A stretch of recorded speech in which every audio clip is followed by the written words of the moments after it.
Jury indictment in the Breonna Taylor case, but none of the officers involved are charged directly with her death. Good evening, I'm Chuck Scarborough. And I'm Natalie Pascarella. Of the 3 officers involved the night that Breonna Taylor was killed by police, only one is charged. Officer Brett Hankison, fired by the Louisville Police Department in June, was indicted today on 3 counts of wanton endangerment. No indictments for the 2 other officers at the shooting. Well, the grand jury's decision immediately sparked protests at Louisville, a city that's already seen clashes between police and demonstrators. A protest is happening here at home as well. News 4's Adam Harding is following a protest right now in Soho, but we begin with the chief investigative reporter Jonathan Dienst on the grand jury's decisions. Jonathan? Chuck, a 9 p.m. curfew now in effect for Louisville. One officer indicted for shooting blindly from outside, with his bullets going into another family's apartment. But the 2 officers who fired from inside, officers whose bullets are believed to have killed Taylor, the state attorney general says that part of the shooting was self-defense because Taylor's boyfriend had fired at them first, hitting one officer. Protesters clashing with police and some arrests being made.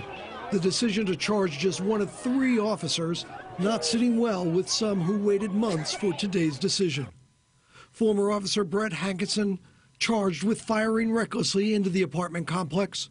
None of his bullets believed to have hit Breonna Taylor. It was shots fired by the 2 other officers from inside the apartment hallway that are believed to be the bullets that killed her. But because her boyfriend fired first at what he thought were intruders, the Attorney General today said Taylor's killing was not a crime. According to Kentucky law, the use of force by Mattingly and Cosgrove was justified to protect themselves. In a tweet, Ben Crump, an attorney for the Taylor family, said if bullets fired into a neighboring apartment was wanton endangerment, then it should have been for Taylor's apartment too. In fact, it should have been wanton murder. The city of Louisville has already promised policing reforms and agreed to pay $12 million in civil damages to Taylor's family. But no officer will face state charges for Taylor's death. The FBI is still investigating any possible civil rights violations, and 6 officers facing an internal investigation.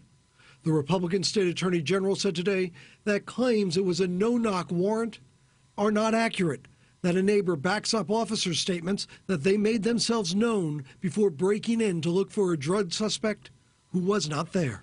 Evidence shows that officers both knocked and announced their presence at the apartment. But there's no body camera footage, and for protesters, no good answers today why Taylor died. The Attorney General calling the series of events, quote, a tragedy. The officers who opened fire at Taylor's home did not write up that search warrant. They were assigned to execute it. How this warrant came to Taylor's front door for a drug suspect who was found in another part of town, that's still under investigation. Jonathan Dienst, News 4. All right, Jonathan, thank you. Now let's check in with News 4's Adam Harding, who is on the move with protesters in Soho right now. Adam? And Chuck, frustration is certainly reaching a boiling point with these protesters right here, making their way in Soho down Broadway. They started marching about 20-30 minutes ago. There's a group of about 40 to 50 protesters right here. They are demanding some justice, but they are simply stunned by the news coming out of Kentucky earlier today that no officers will be charged in the shooting death of Breonna Taylor. Their exact destination tonight still unclear. We spoke with the organizer a short time ago, maintaining that this is a peaceful protest, but so many tonight just can't believe the news that the officers will not be charged with her death. That's crazy. I mean, how could someone not be indicted for killing a woman, but you're going to indict someone for shooting in someone's home who didn't pass away? Someone passed away, someone died. You know, I mean, you thought enough to give her parents $12 million, but you don't think enough to bring somebody to justice? That's crazy. And Chuck and Natalie, you can see that protesters are now turning onto Spring Street here in the Soho neighborhood. We're continuing our distance from with this group as they make their way down onto this one-way street here. This, of course, not the only protest that's been planned for today. In fact, we know of another protest by the Barclays Center in Brooklyn. That's set to get underway in about an hour or now. And the group tonight saying it's not about the size of the crowd that is protesting. It's about the heart that they are showing tonight, and this group right now showing no signs of slowing down. Back to you. All right, Adam, thank you. We know you will keep us posted there.